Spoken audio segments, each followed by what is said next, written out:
Good morning, family, and Merry future Christmas to all of you.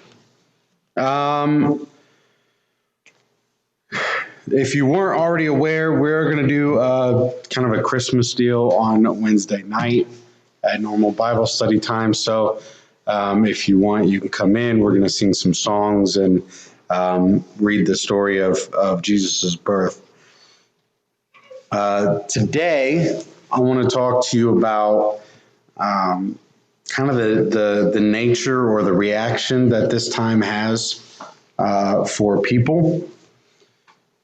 Christmas has been and probably will continue to be a time of great expectation for people, and this comes in a lot of different ways, right? Isaiah chapter 9 verse 6 starts to kind of give us a glimpse of the expectation that people had, or at least the reason for it. And Isaiah chapter 6 is kind of the first time we see the phrase, for unto us a child is born, unto us a son is given. And the government shall be upon his shoulder, and his name shall be called Wonderful Counselor, the Mighty God, the Everlasting Father, the Prince of Peace. You think about the period of time Israel's in, right? During this time, especially, right? And they're under oppression from external rule. There's a silence from God. They're not hearing directly from God during this time. And they've got these promises of a Messiah to, I guess, really kind of carry them through those times. Christmas is the culmination of this period of great expectation for Israel. The prophecy was intended to give hope, something to look forward to. There will be a time when this suffering, when this heartache ends. Christmas is about the fulfillment of that prophecy, a reminder that God keeps his promises. There was also expectation on Israel's part for what it would look like. An expectation that some great general would come from the line of David and would restore Israel to its previous glory and cast out all of the usurpers and the foreign powers that be.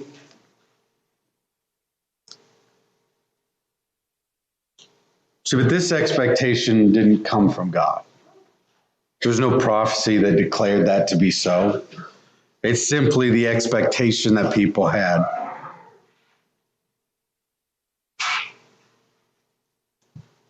Luke chapter 2, verse 10 says, "Fear not, for behold, I bring you good tidings of great joy, which shall be to all people. For unto you is born this day in the city of David a Savior, which is Christ the Lord." Now, as Sam and as David this morning brought up, we don't have some great general being born from some great family to be brought up in the ways of war, to bring Israel to former glory. We have a child born to a virtually unknown virgin in a barn, surrounded by animals. The son of a carpenter. See, this expectation did not get met. But it didn't get met not because it was wrong for people to expect Jesus to come. These expectations didn't get met because people made assumptions. There are expectations that we have because God tells us that we can expect them. And there are expectations we develop for ourselves. Some of these expectations in life will be met. There are times we get it right every once in a while, but there's no guarantee. Most of the time, it's just a shot in the dark for us.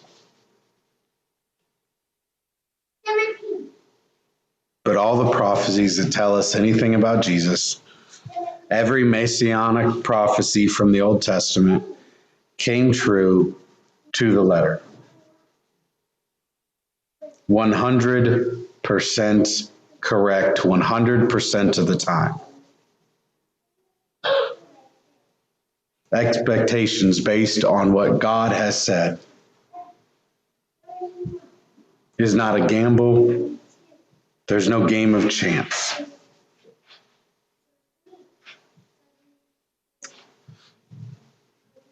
Now, expectation doesn't end with Jesus being born.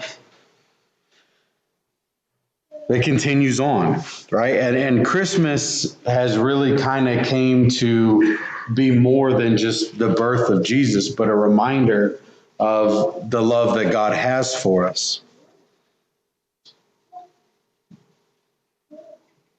Sam read to us the story today of the crucifixion, but there were promises made before that happened.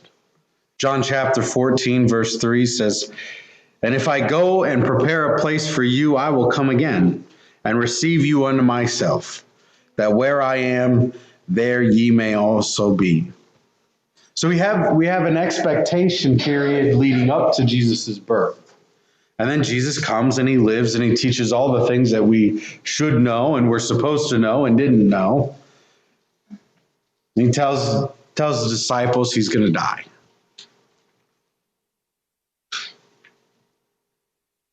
But even Jesus' death allowed for periods of expectation. An expectation for him to come back. Not just from the grave, not just to life, but also when he ascended. He left us with the promise that he would come again. That he would return to us and bring us to him. Christians live in this perpetual state of expectation.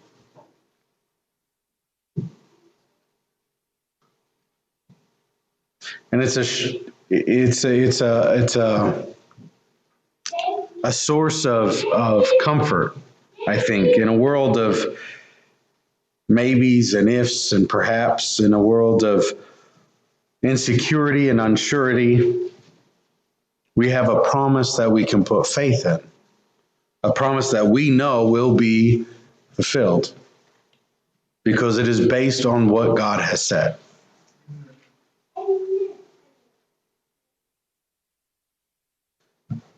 Sometimes, though, we forget about those expectations. Sometimes it's easy for us to convince ourselves in our day-to-day life that the return of Christ is a far-off thing or that we're ready for. We almost laughably convince ourselves that we're actually ready for Christ to come back. Like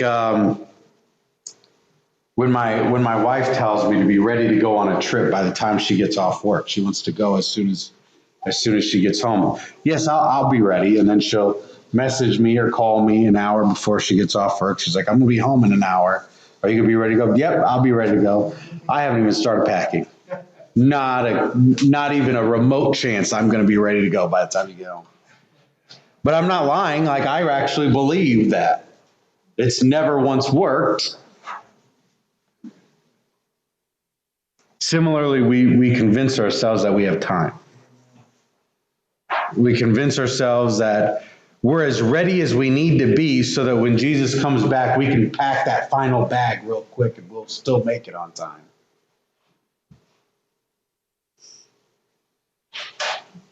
I'm aware, we're not taking anything with us, so technically there's no bags to pack. And I hope you see the illustration for what it is.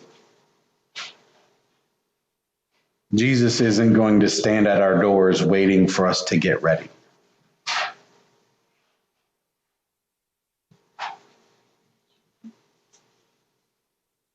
Expectation comes in all kinds of forms, right? You think to all the traditions you have as a family, and expectation is something that permeates everybody during the season. I mean, everybody. Even homeless, we had expectation in this time because this was the time of the year when if you went to the soup kitchen or the food lines, they would actually have like Thanksgiving foods. This is the only time you were going to get to enjoy those things. Children wake up with the expectation that they'll see more gifts under the tree than they did last night. Parents look forward to a time when the family gets together. They have this expectation for what that will look like, and they make plans accordingly. The expectation isn't a bad thing. I think it would be quite a good thing. It builds for us a type of tension that seeks release. That expectation, it builds this tension in us between what we want to be done, what we want to be fulfilled, and when it's actually fulfilled. And we live in this state of tension. And what that does for us is it allows us to prepare for it. It urges us to be ready for it. You see, kids, they start behaving around Christmas time because they have an expectation of presents. And I don't know, maybe your guys aren't like, people were when I grew up, but if you didn't behave around Christmas, there's a good chance you weren't getting half of it. Parents will start stockpiling foods or buying things because you know that if you have to go to Walmart the day of to get last minute supplies, you're just not getting it.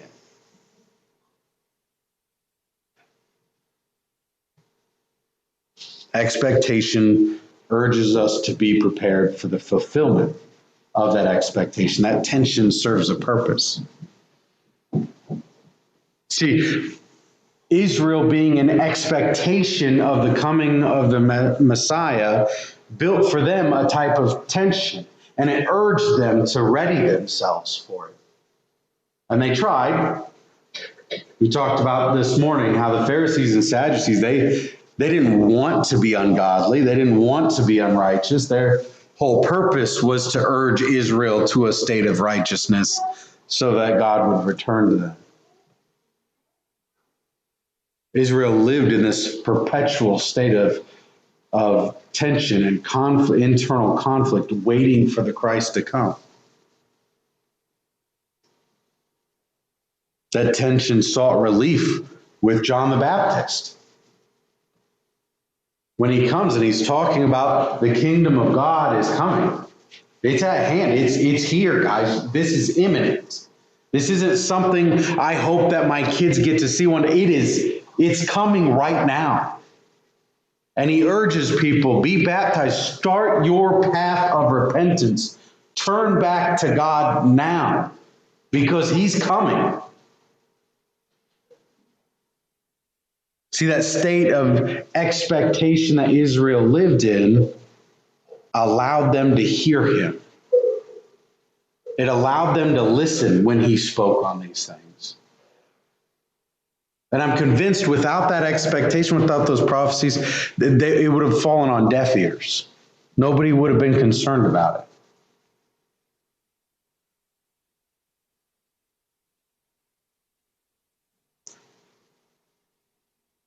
I think expectation and that tension that comes with expectation is sometimes one of the great blessings of God.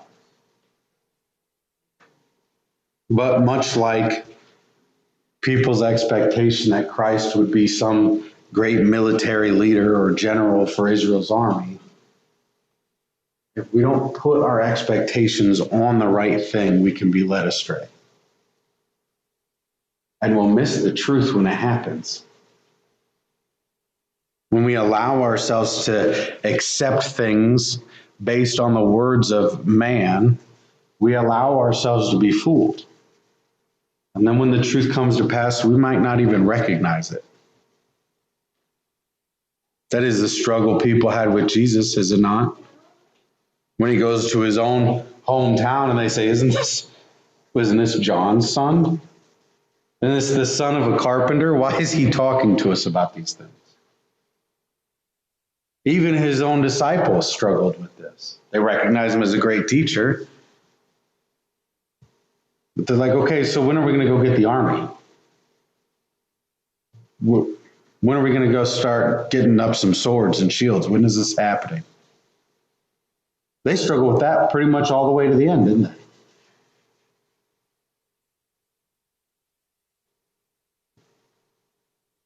What's your expectations for God? Is your expectation that he's going to accept you and love you just the way you are? Because he told you to come as you are? Is your expectation that he's going to overlook all the things you've ever done and just accept that you're a good person?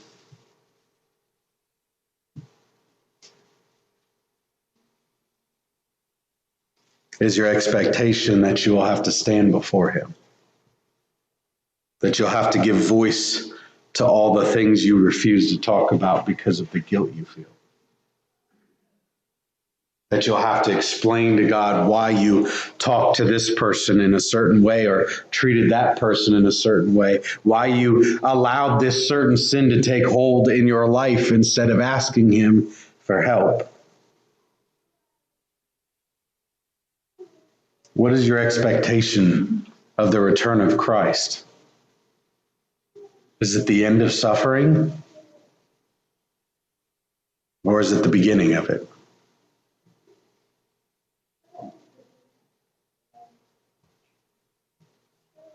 We are told that Christians will witness. We will witness the destruction. We will witness people being given over to Satan. Sometimes we look forward to the coming of Christ and we look forward to heaven and forget that there's a period in time before heaven that doesn't look quite so happy for people. What is your expectations? Are your children getting in because you stayed faithful? Does your relationship with the people you love reflect the expectation you have? What about your traditions during this time of the year? This is something I've always struggled with. I've expressed this before, right? I don't really get a lot of the traditions. Christmas just never looked quite the same for me as it did many of you. But I want you to really consider the things you do during this time of the year. What do they show you? What are your expectations?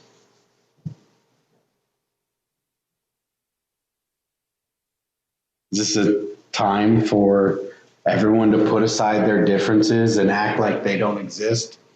To come together like as if they've always gotten along? As if you're one happy family that are all on the same page? Is it an expectation that you're going to get together and talk about the one person that didn't come? Maybe an expectation that for a day everyone just forgets that there's issues? And I don't mean the petty squabbles, but I mean, I'm going to get everyone together and pretend like we're all okay. Like I'm not living in perpetual fear of your salvation.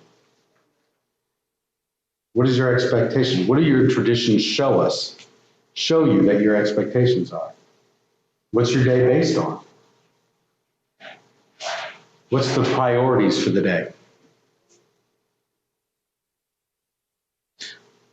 Yeah, I was,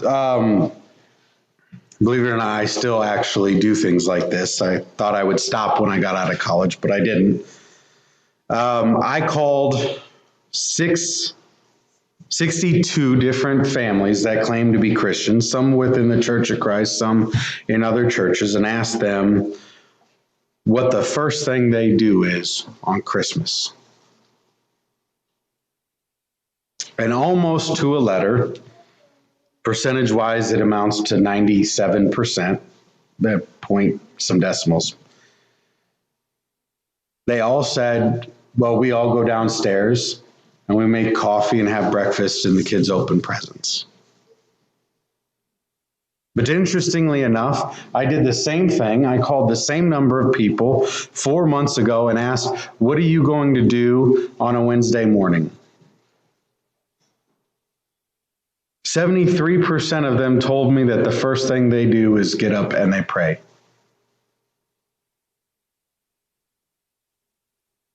Do the presents outweigh the prayer? The joy and the festivities, do they become more important than your relationship with God for a day? And then we tell ourselves it's about Christ. We tell ourselves it's about the birth of Jesus, and this is all about Jesus, when in all reality, it's all about us.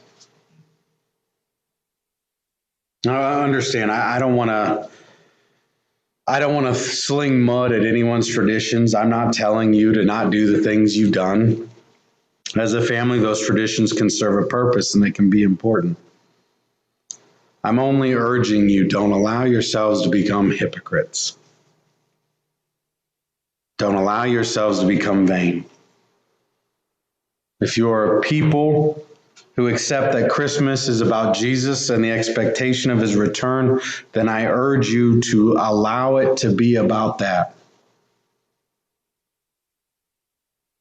Take time to pray as a family, maybe even before the gifts start opening.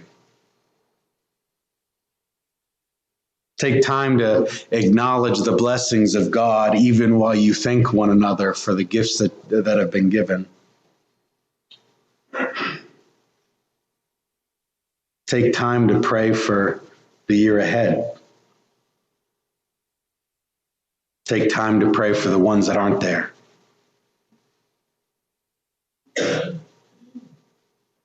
Maybe take time to talk to each other about the expectations you have for life and for eternity. If we're going to say that Christmas has always been about Jesus, then let's make it about Jesus.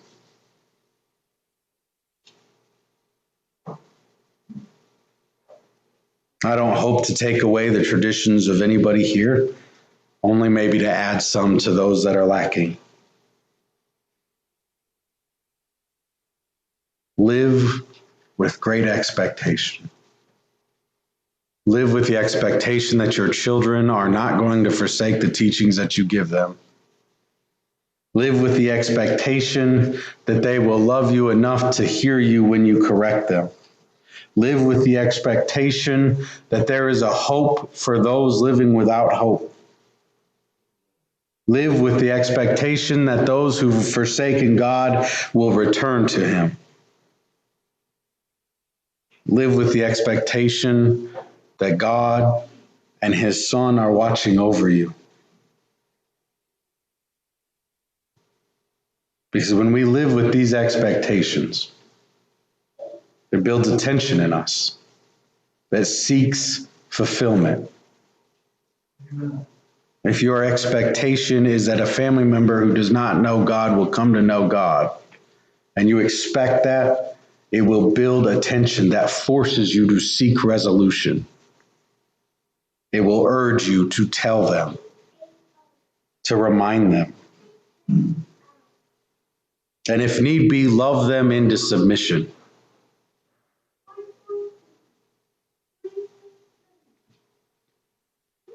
Many of our traditions don't look a lot different from those who don't know God.